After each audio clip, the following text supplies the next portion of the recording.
जी, जी। तो जो फ्रेशर हैं अब तक जितने भी फ्रेशर हैं, उनमें से किसका सपोर्ट करती हैं दलजीत जी? यानी किसे मानती कि हाँ, ये आगे जाने वाले हैं, हो सकता है ये विनर हो सकते हैं आपके अनुसार? यार मैं थोड़ी बायस्ड हूँ निशांत के लिए, क्योंकि मेरे को एक्टर रहे हैं, मेरे ऑन स्क्रीन पति रहे हैं, और also I think he is a fabulous guy. और ये मैं सिर्फ क्योंकि मेरे एक बहुत ही क्लोज फ्रेंड है इसलिए नहीं कह रही। आई थिंक जेन्यूनली वो एक ऐसे इंसान है जो अपनों के साथ टिके रहते हैं, उनका स्टैंड लेते हैं, स्पेशली अगर किसी लड़की के साथ गलत हो जाए तो उससे बर्दाश्त नहीं होता है, और मैं वो दिल से चाह रही हूँ कि वो उसका जो साइड है वो और दिखे। So I think Nishant is going to be strong, और वो किसी से नहीं डरता, वो बोलेगा तो मतलब फिर फुल ऑन बोलेगा। तो I am really excited about Nishant journey. मुझे बाकी निकी बहुत इंटरेस्टिंग लग रही है मुझे। निकी जब स्टेज पे आई थी तो मज़ा आ रहा था देखकर, लेकिन मुझे ये भी लग रहा था कि कहीं फेक तो नहीं है, कहीं वो क्यूट बनने की कोशिश तो नहीं कर रही, जो सबको ही लग रहा था कि कहीं। लेकिन ना उनकी जर्नी देख के लग रहा है कि नहीं यार, वो ऐसी है कि मैं आई हूँ, मैं दोस्ती वोस्ती करने आई नहीं हूँ, मैं जहाँ जो करने आई हूँ मैं वो करूँगी, and I am gonna play a game. तो मुझे उनकी वो ट्रांसपेरेंसी धीरे धीरे बहुत अच्छी लग रही है। हमने सुना कि आप बहुत ही बिग बॉस को बहुत ही फॉलो करती हैं, आप उसे कंटिन्यू देख रही हैं, सारे एपिसोड देख रही हैं। तो आप बताइए कि अब तक आपने जितना भी देखा, आपको क्या कुछ सबसे ज़्यादा अच्छा लगा है, क्या कुछ कि यार ये नहीं होना चाहिए था, ये फाइट नहीं होनी चाहिए? आप बताइए आपके अनुसार। यार मुझे ना बहुत बुरा लग रहा था जब रिजेक्टेड कंटेस्टेंट्स को बाहर रखा गया, क्योंकि मैं उस घर में रह चुकी हूँ और मुझे पता है कि बाहर रात को बहुत ठंड हो जाती है, और उस ठंड में बाहर रहना उन काउचेस में, वो ओस जैसे वो काउचेस थोड़े गीले हो जाते हैं। So it is not easy to stay outside, और आई थिंक रुबीना बहुत देर तक रही, निशांत भी रहा, तो मुझे वो मतलब ऐसा लग रहा था कि कब ये लोग अंदर जाएं। मुझे निशांत का, जानू का, जान या जो भी वो उन सारे कंटेस्टेंट्स का वो अटेम्प्ट बहुत अच्छा लगा कि पहले ही टास्क में उन्होंने अपने बाल भी उड़ा दिए, निशांत ने बिकिनी पहन ली, तो ये करना इतना आसान नहीं होता है, और आई वॉज वेरी प्राउड। सो मुझे स्टार्टिंग बहुत इंटरेस्टिंग लगी। दलजीत जी, इस बार जैसा कि सोशल मीडिया पर हम देख रहे हैं सुशांत सिंह राजपूत के केस से, ऐसे बहुत सारी सोशल मीडिया पर ऐसे बातें हो रही कि इस बार बाइकॉट बिग बॉस, बाइकॉट सलमान खान, इन सारी चीज़ों को जब दलजीत जी सुनती हैं, पढ़ती हैं, तो कैसे देखती हैं, कैसे? यार मुझे बहुत बुरा लगता है अगर कोई भी बोलता है कि बॉयकॉट करो बिग बॉस को, क्योंकि बिग बॉस एक ऐसा मंच है जहाँ पे कई लोगों ने अपनी दूसरी पारी खेली है। जैसे कई ऐसे एक्टर्स हैं जो जैसे हम लोग एज एन एक्टर बहुत स्ट्रगल करते हैं, हम बहुत अच्छा करते हैं, कभी कुछ नहीं हमारे लायक, हमको हम जो अपने नज़रिए से करना चाहते हैं हमारे लायक कुछ नहीं मिलता, तो कई बार 2-2 साल घर पे बैठते हैं, जिसमें फाइनेंशियल लॉस भी होता है, एक ईगो भी जाती है। बिग बॉस एक ऐसा मंच है जहाँ पे कितने लोगों ने अपने आप को रीडिफाइन किया है, कितने लोग, और बिग बॉस का एक ऐसा टाइम था जब वो फ्रेशर्स को भी एनकरेज करते थे। कितने, आप अभी भी देख लीजिए, सना है, मैं फ्रेशर नहीं बोल रही हूँ, वो बहुत टैलेंटेड लड़की हैं, जो बहुत बहुत ही एंटरटेनिंग है, और आज आई थिंक बिग बॉस के सारे कंटेस्टेंट में सबसे ज़्यादा फेमस वो है। तो ऐसे मंच को जो ऐसे नामों को इतना बड़ा बना सकता है, वो पोटेंशियल हो, तो आई थिंक ऐसे मंच को ही तो प्रमोट करना चाहिए, जो वाकई में, जैसे मैं मेरे किरदार के लिए मशहूर हूँ, मैं अंजलि के लिए मशहूर हूँ, मैं शिखा के लिए मशहूर हूँ, मैं अंतरा के लिए मशहूर हूँ, लेकिन बिग बॉस आपको as a name, as Daljeet Kaur, आपको घर घर का नाम बनाता है। तो ये तो आई थिंक बिग बॉस को तो बॉयकॉट करना मुझे लॉजिक नहीं समझ में आ रहा है, क्योंकि हम सब कोई कहीं से आए नहीं है, हम तो मेहनत कर रहे हैं, और वो मंच हमको एक और लेवल पे लेके जाता है, तो आई डोंट अंडरस्टैंड दैट। यार ये लॉकडाउन आई थिंक हम सबके लिए एक बहुत ही नया एक्सपीरियंस रहा है।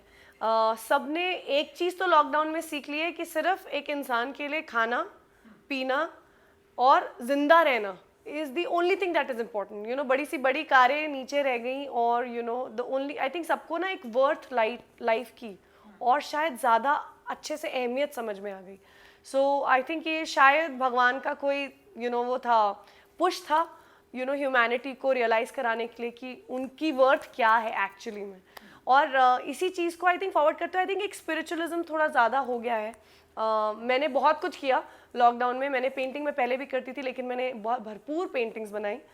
मेरा बेटा जो है जेडन, वो सडनली उसकी हाइट बड़ी हो गई उसी दौरान, लॉकडाउन के दौरान, और सारे शॉप्स बंद थे, तो मैंने स्टिचिंग सीखी, पुराने छोटे कपड़ों से बड़े कपड़े बनाए, विच आई थिंक वॉज एक्साइटिंग। मतलब आई कॉन्ट बिलीव कि स्टिचिंग मुझे इतना एक्साइटिंग लगा। और मैंने डायरेक्शन ट्राई किया है पहली बार। मैंने घर में छोटी छोटी स्टोरीज़ बनाना शुरू किया है अभी, क्योंकि अभी तक मैंने काम ऑफिशियली एक्सेप्ट नहीं किया है, शूट करना शुरू नहीं किया है। तो डायरेक्शन में मैं हाथ ट्राई कर रही हूँ। तो I have done a lot. I think ये लॉकडाउन में वो सारी क्रिएटिविटी फूट फूट के निकली है। तो मीन्स आने वाले दिनों में हम आपको ऐसे बड़ी बड़ी फिल्में डायरेक्ट करते हुए देखेंगे। आमीन, कुछ भी हो सकता है। एंड उसके बाद हम देख रहे हैं कि लॉकडाउन अब धीरे धीरे ख़त्म हो रहा है, सारी चीज़ें, एंड लोग बाहर निकल रहे हैं, एंड लोगों के प्रोजेक्ट भी अनाउंसमेंट हो रहे हैं। आपके भी कुछ 2 या 3 सिंगल बैक टू बैक आने वाले हैं। थोड़ा सा ज़रा उसके बारे में बता दीजिए कि क्या होने वाला है उस सिंगल में, एल्बम में क्या कुछ करते हुए नज़र आने वाली है। यार हाँ, एक्चुअली बहुत एक्साइटिंग लगता है जब सिंगल्स आते हैं। मुझे याद है जब हम कॉलेज में थे तब एल्बम्स का चलन था, फिर बीच में बिल्कुल चला गया, बिल्कुल ही, मतलब एल्बम्स वाला टाइम चला गया, फिर अब वापस आया है। And I am really excited क्योंकि I get to be a part of it. तो मैं बहुत ही इंटरेस्टिंग 3 सॉन्ग्स शूट कर रही हूँ बैक टू बैक। और एक बिल्कुल पंजाबी है, बिल्कुल हार्डकोर देसी पंजाबी है। पंजाबी का तो मेरा थोड़ा कनेक्शन है ही। और एक प्रोड्यूसर है हिमांशु शर्मा, जो प्रोड्यूस कर रहे हैं तीनों गाने, उनके लिए मैं शूट कर रही हूँ। और एक बहुत ही अच्छे और न्यू एक टैलेंट है रोहित के शर्मा करके, जो रैप भी कर रहे हैं, गाने भी गा रहे हैं। और उनके गानों के जो लिरिक्स हैं मैं बता नहीं सकती, बिल्कुल मुंह, मतलब ऐसा आ रहा है मुंह तक कि मैं बता दूँ। बड़ा ही इंटरेस्टिंग उनके कॉन्सेप्ट्स हैं। और मैं नहीं चाह के भी एक चीज़ बताऊंगी, ब्यूटी ऑन स्कूटी, एक छोटा सा मैं हिंट दे सकती हूँ।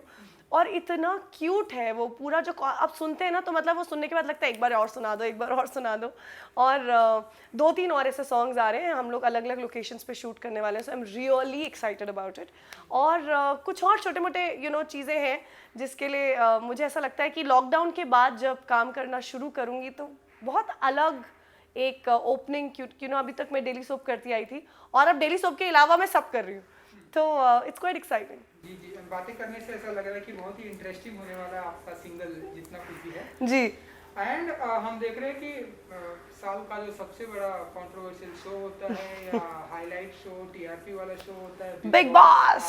आप घर से आगे, तो आप बताइए कि पहले तो कितना फॉलो कर रही हैं आप इस बार का बिग बॉस 14? मैंने बिग बॉस देखना ही अपने सीजन से शुरू किया था। मैंने कभी भी बिग बॉस देखा नहीं था, which is why I was not prepared when I went inside. लेकिन बिग बॉस 13 से मैंने देखना शुरू किया और अब मैं डेफिनेटली एडिक्टेड हो गई हूँ और देखती हूँ और देख रही हूँ। और ऑनेस्टली मेरा लालच तो सिद्धार्थ है, क्योंकि ऐसा लगता है अपना ही को कंटेस्टेंट है और थोड़ी अटैचमेंट तो है ही। तो I am quite excited to see Bigg Boss 14। जो चलिए सिद्धार्थ की बात हुई, तो सिद्धार्थ तो माना कि सीनियर हैं, लेकिन इस बार जो सीनियर और फ्रेशर का जो कॉन्सेप्ट यूज़ किया है, कैसे देखती हैं आप? और जो इतना अब तक जो चल रहा है उसे कैसी देखती हैं दलजीत जी? यार मुझे लगता है कि जो रियल गेम है वो सीनियर्स के जाने के बाद ही शुरू होगी। जब तक सीनियर्स घर में हैं तब तक सब थोड़े से बंधे हुए हैं, तब तक सब थोड़े से अपने आप को कहीं ना कहीं रोक रहे हैं, बिकॉज उनको पता है कि ये लोग तो कर चुके हैं। तो आप जब बहुत ही कोई एक्सपीरियंस्ड इंसान या बहुत लेजेंडरी इंसान या कोई आपके सामने होता है तो आप अपना पूरा रंग नहीं दिखाते। तो मुझे लगता है कि जैसे ही सीनियर्स का एक कदम बाहर जाएगा, यहाँ पे कलेश, क्योंकि सारे ही स्ट्रॉन्ग पर्सनैलिटी हैं इस बार भी, तो I think the real game will start जब सीनियर्स घर से जाएंगे।